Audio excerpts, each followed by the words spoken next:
একদিন হঠাৎ সময় থমকে যাবে। কারো অনুমতি না নিয়েই, কোনো আগাম বার্তা না দিয়েই শিওরে এসে দাঁড়াবেন মৃত্যুর ফেরেশতা, মালাকুল মাউত। আপনি বুঝতে পারবেন আপনার ডাক এসে গেছে, আপনাকে বিদায় নিতে হবে, আপনাকে আপনার রবের কাছে চলে যেতে হবে।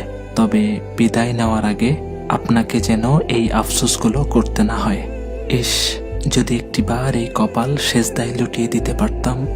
যাদের মনে কষ্ট দিয়েছি, যাদের হক নষ্ট করেছি, তাদের হাত দুটি ধরে যদি একটিবার বলতে পারতাম, আমাকে মাফ করে দাও।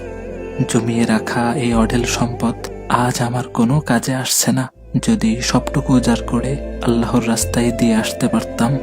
যাদের খুশি করতে সারা জীবন পার করে দিয়েছি, তারা কেউ 1 ইঞ্চি পথ আমার সাথে যাওয়ার ক্ষমতা রাখছে না।